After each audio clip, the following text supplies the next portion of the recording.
Hi, this is Epimetheus, and I'm thrilled to bring to you today another fantastic collaboration with Flashpoint History, where I got to do some drawing of Romans, Carthaginians, silhouettes, and got to see them in some fantastic animations. He has a passion for history, and if you haven't done so already, go head over to his channel and subscribe to see much more amazing content like this. And the best part is, want to know more about the Punic Wars after seeing this amazing episode? He has 10 more videos on it. I have watched them all and can guarantee you'll love them if you have an interest in this time period. And now, Zama.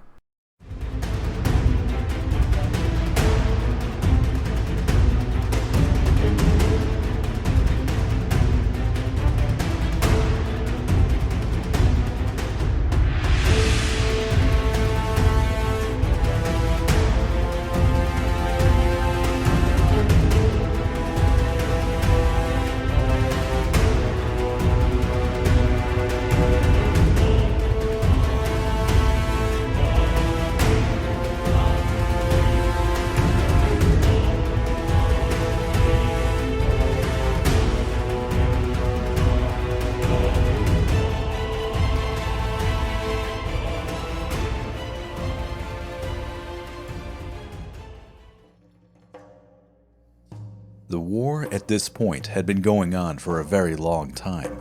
Hundreds of thousands of men had been lost on both sides. Yet Rome and Carthage continued the fight. Carthage, however, was on the decisively losing end of the conflict. The armies of the Republic had pushed Carthaginian forces back on every front. Now Roman forces were at her very doorstep and were led by the general Publius Cornelius Scipio, who proved he was up for any challenge. But not all was lost. Hannibal Barca, the greatest military mind that Carthage had produced, and arguably one of the best military minds in history, had assumed command of the army. Their armies met on a dry, dusty plain in North Africa, in what would one day be the country of Tunisia. These men were veteran generals who had never before been defeated in battle. Both had cunning minds that put them into a league of their own, and perhaps this is part of the reason they decided to meet. A few days before the battle, Scipio had managed to capture some of Hannibal's spies in his camp, but instead of executing them, he gave these men a grand tour of his forces. He knew that they'd report back exactly what they saw. But Scipio's cavalry had not yet arrived, and he specifically wanted the spies to report that as well. However, Hannibal already knew about the missing cavalry, and he was intrigued by his opponent's use of deception. He wanted to meet this man who he had heard so much about, a man that seemed to use the same tactics that he himself would have used. Scipio, too, was captivated. He was, after all, at the Battle of Cannae, and he saw firsthand what Hannibal was capable of. They met face to face the day before their armies were to fight. Scipio needed the time to bring in his horsemen, and Hannibal wanted to arrange his new conscripts, but it was more than just tactical maneuvering. They wanted to size each other up, and perhaps they were just curious about what their opponent was really like. They quickly discovered that they had a lot in common. Hannibal was born into the upper class and was a consummate warrior. He was trained by his father, Hamilcar Barca, who was also a military genius, a general that defeated Roman armies in Sicily during the First Punic War. When it was Hannibal's turn, he decided to invade Italy in 218 and won impressive confrontations at Trebia, Trasimene, and Cannae, which is still regarded as one of the most impressive triumphs in all of history. His dagger thrust into the heart of Roman Italia brought the Republic nearly to her knees. But Rome decided to fight on. They adopted a policy of non-engagement to avoid a direct fight, and instead played a battle of attrition that lasted for over a decade. The Carthaginian government was unable to provide timely reinforcements, and so his dutiful brothers Hasdrubal and Mago tried valiantly to come to his aid. Both men died in their attempt to help out their sibling. There were simply more casualties in this massive conflict, but Hannibal was not the only one to lose his family members. Scipio was also born into aristocracy. He was the son of a Roman consul by the same name. His father and uncle were lost in the war. Both were killed in Spain to Carthaginian forces. But the young Scipio, barely escaping death himself at the Battle of Cannae, would go on to command a Roman army.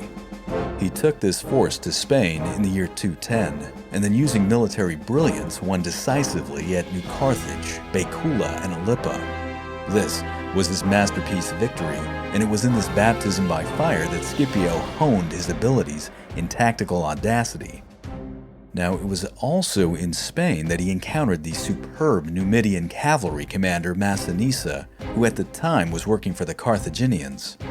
Scipio ironically knew he needed Massinissa's expertise, and despite the fact that this Numidian was partially responsible for the deaths of Scipio's family, the Roman commander went to work bringing Massinissa to the Roman side.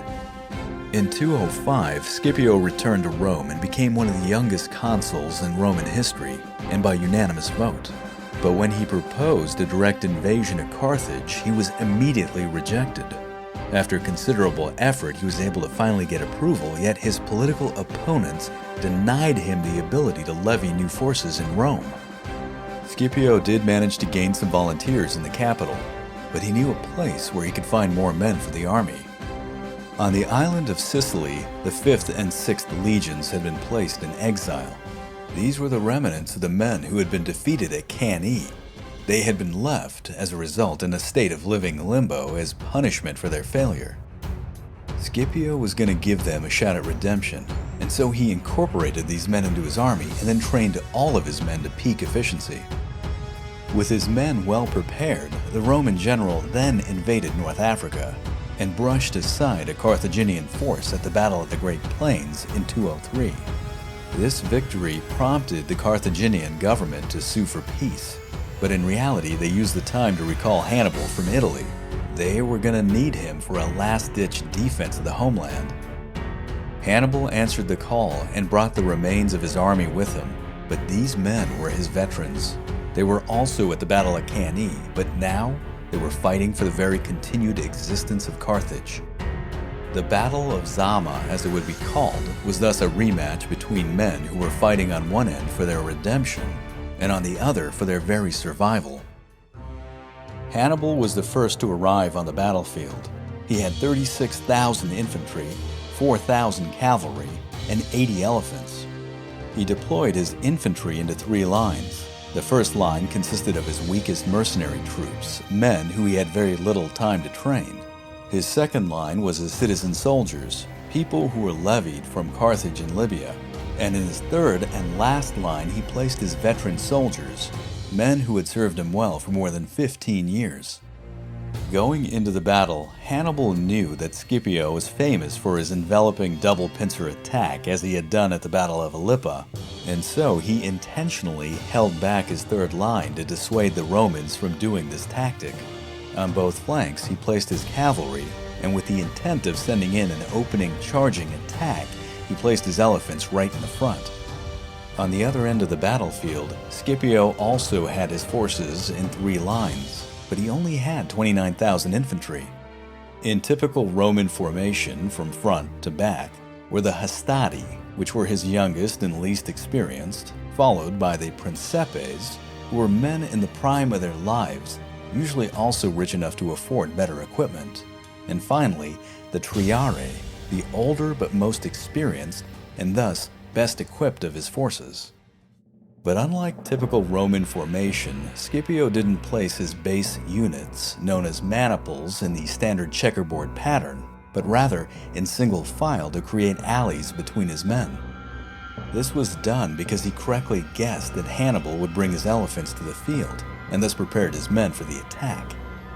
On the flanks, he placed his numerically and militarily superior 6,000 cavalry, which included on the right flank the Numidian prince and commander Massinissa, who felt it was now the Romans who gave him the best chance to claim his Numidian throne, which was kinda his goal all along.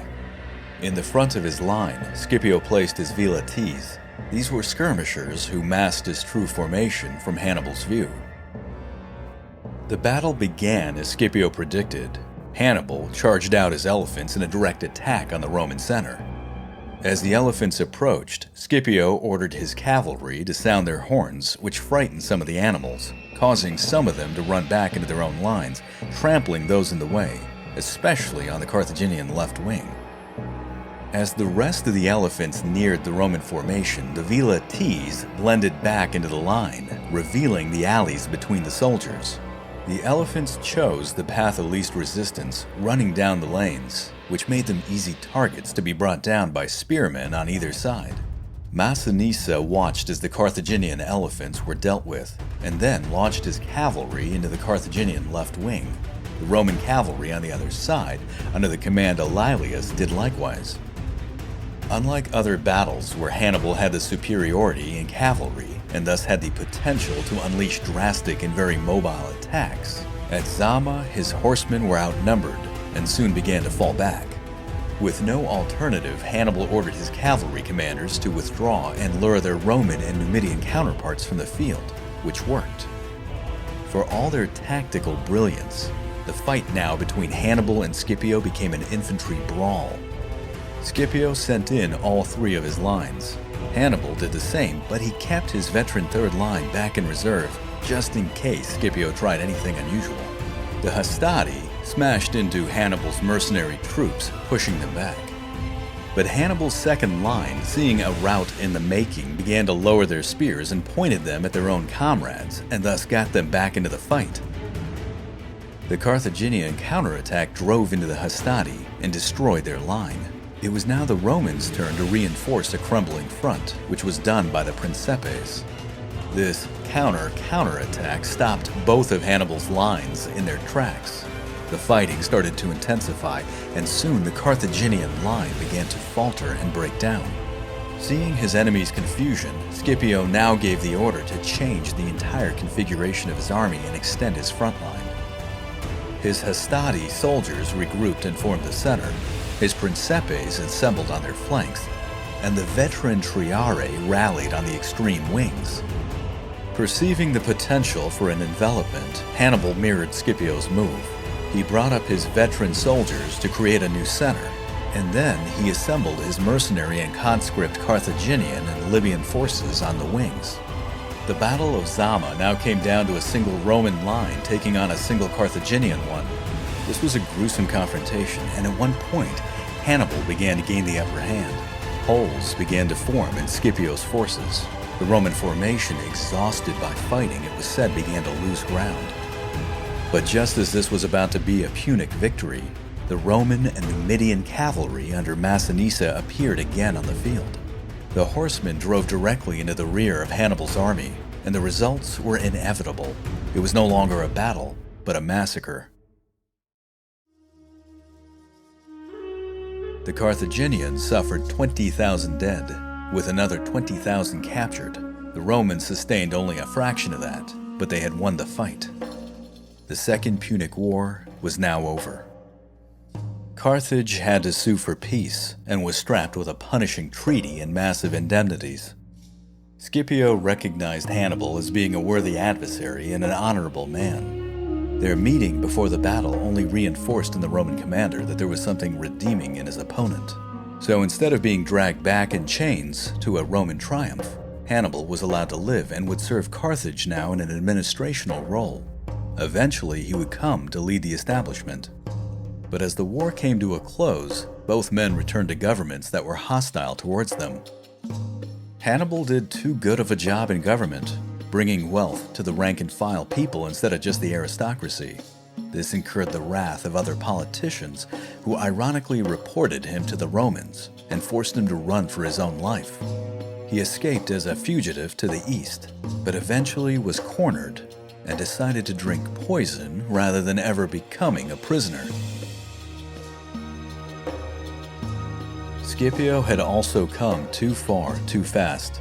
Many of his colleagues in the Roman Senate hated him, and while they couldn't take down a war hero of his magnitude, they instead accused his brother of misdeeds. Eventually, a disillusioned and frustrated Scipio would go into a voluntary exile. Strangely enough, both men died in the year 183.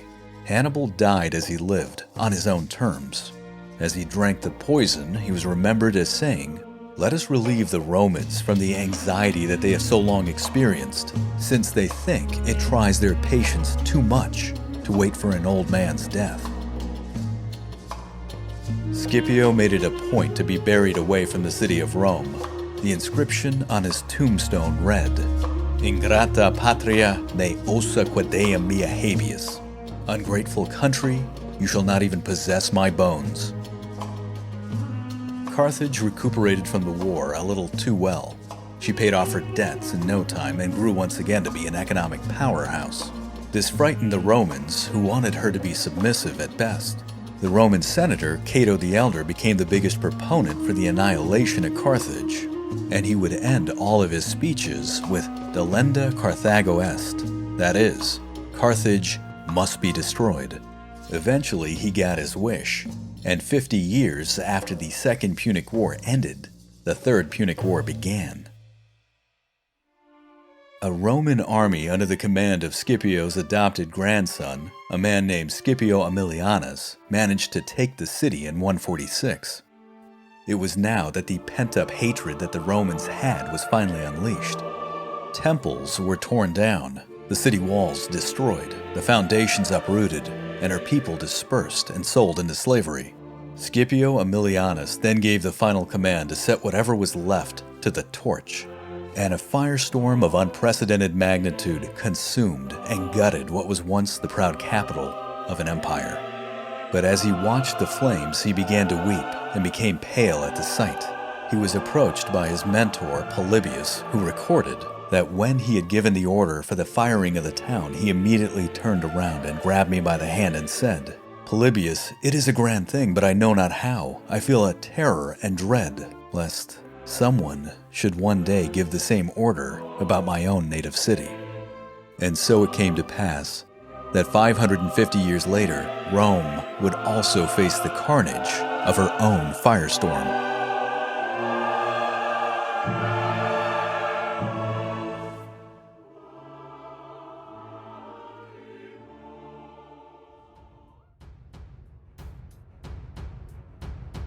Flashpoint History is dedicated to making history accessible to everyone.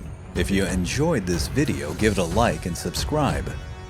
Please also share on social media. It's the only way a video podcast like this can continue to grow. I'd like to take this time to thank my Patreon subscribers. It's lovely people like you who allow for videos like this to be made.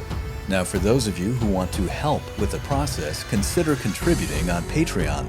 The link will be in the description. You can also follow along with Flashpoint History on Facebook and Twitter. Also, a big thanks to Epimetheus, who helped me with the artwork. He's got a great YouTube channel as well. You should definitely check it out. Epimetheus here again. Don't forget to head over to Flashpoint History's channel, sub, leave him a bunch of likes. He put a lot of work into this fantastic series, and it is always rewarding to receive feedback. So let him know what you think.